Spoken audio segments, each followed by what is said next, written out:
मैं doctor Ranjan Kumar, consultant physician. I am practicing in Noida sector 75, doctor Kumar family clinic.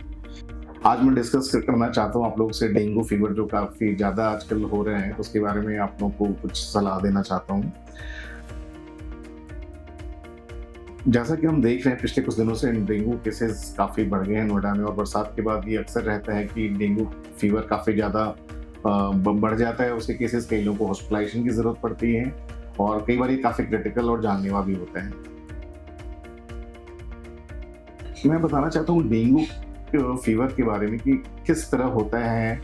तो जैसा अब हम सब जानते हैं, जो डेंगू का जो इस सीज़न में होता है, तो काफ़ी बरसात के बाद, जैसे इस बार बरसात काफ़ी ज़्यादा हुई है, तो अब डेंगू फैलने के चांसेस काफ़ी ज़्यादा रहते हैं। तो सबसे पहले तो हम लोग को प्रिकॉशन करना चाहिए कि डेंगू से बचने के लिए आप जो डेंगू के मच्छर होते हैं वो यूजुअली शाम में, अर्ली मॉर्निंग में जहाँ काटते हैं, और जहाँ पे डेंस ग्रास और ये सब होता है उस जगह पे ज़्यादा होते हैं, गमलों में, आपके घर के कूलर में, ये सब में उनके लार्वा जमा हो सकते हैं।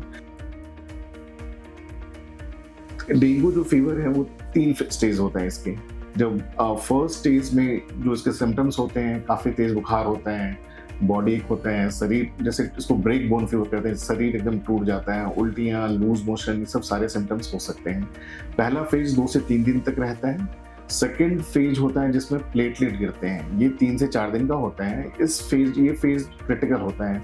इसमें लोग गलती ये करते हैं कि लोगों को लगता है कि फीवर खत्म हो गया तो हम ठीक हो गए हैं, लेकिन ये फेज में ही प्लेटलेट गिरता है, और कई बार प्लेटलेट इतना गिर जाता है कि हॉस्पिटलाइजेशन की ज़रूरत होती है, प्लेटलेट ट्रांसफ्यूजन की ज़रूरत होती है। और अगर सही तरीके से इलाज नहीं किया गया तो डेंगू शॉक सिंड्रोम, जिसमें मल्टीपल ऑर्गन फेलियर हो जाते हैं डेंगू की वजह से, और लोगों की जान जाने का खतरा रहता है। तो ये सेकेंड फेज में ही सबसे ज़्यादा होता है।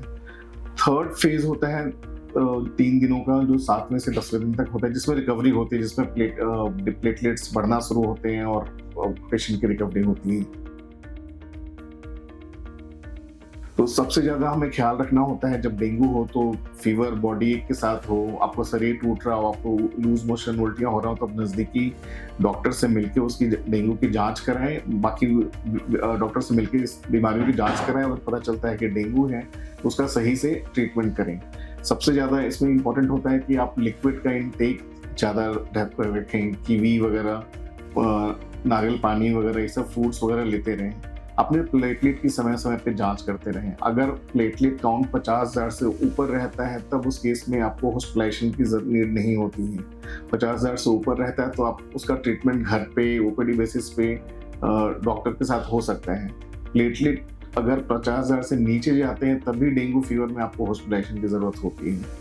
और ध्यान रखने वाली बातें ये है डेंगू में कि आपको ओरल जितना भी इंटेक, लिक्विड का इंटेक जितना ज़्यादा रखेंगे उतना ये सही रहेगा। सिम्प्टोमेटिक ट्रीटमेंट की ज़रूरत होती है, एंटीबायोटिक्स की रिक्वायरमेंट नहीं होती है अनटिल अनलेस आपको सेकेंडरी इन्फेक्शन हो। डाइट का खासकर ख्याल रखना चाहिए। आप खूब सारा फ्रूट्स, लिक्विड्स, ये सब लेते रहें, और डॉक्टर से मिलकर अपने प्लेटलेट की जांच कराते रहें। तो आपके उस बेसिस पे डॉक्टर आपको बता पाएंगे किस केस में हॉस्पिटल में एडमिट होने की ज़रूरत होती है। डेंगू का सेकेंड फेज, जैसा मैंने बताया, काफ़ी डेंजरस होता है, जिसमें बॉडी से फ्लूइड का लीकेज होता है, जिस वजह से आपके इवन किडनी, लंग्स, ये सब में पानी भर सकता है, और वो कंडीशन काफ़ी कई बार क्रिटिकल हो जाती है। तो इस बात का हमेशा ध्यान रखते हुए अपने डॉक्टर से जांच करानी चाहिए आपको, और इसका इलाज करना चाहिए। प्रिकॉशंस की बात करें डेंगू के लिए, तो डेंगू हमेशा हमें शाम के टाइम में पूरे कवर किए हुए कपड़े, स्पेशली बच्चों वगैरह को कपड़े पहने, शाम के टाइम में खुली जगहों पे ना घूमें, जहाँ पे घास वगैरह पौधे ज़्यादा होते हैं, उस जगह पे आपके मच्छर पनपते हैं। घर में कूलर और बाकी जगहों की ऐसी सफाई करते रहें, गमलों की, जिन पे कूलर के डेंगू के लार्वा पनपने के चांसेस होते हैं। तो ये सारे प्रिकॉशंस रख के आप डेंगू से बच सकते हैं। जब आपको बुखार होते हैं, कई बार तो वायरल ही होता है, डेंगू भी एक तरह का वायरल ही फीवर है। तो स्टार्टिंग में अब जब भी बुखार हो तो अपने डॉक्टर से मिलकर इसकी जांच कराएं। कई बार ये बहुत डेंजरस होता है। स्टार्टिंग में अपनी कोई भी मेडिकेशन नहीं, कई बार लोग पेन किलर लेते हैं जिससे प्लेटलेट कम होते हैं। अगर डेंगू में ऑलरेडी अगर बुखार है और ऑलरेडी आपका प्लेटलेट कम हो रहा है, अगर आप पेन किलर ले रहे हैं तो वो आपका प्लेटलेट और कम कर रहा है, तो कई बार ये काफ़ी जानलेवा हो सकता है। तो जब भी आपको तेज बुखार के साथ दर्द हो, उल्टियाँ हो, शरीर टूट रहा हो, मांसपेशियों में दर्द काफ़ी हो, तो अपने डॉक्टर से मिलकर इसकी जांच ज़रूर करवाएं और डेंगू से बचेंगे। धन्यवाद।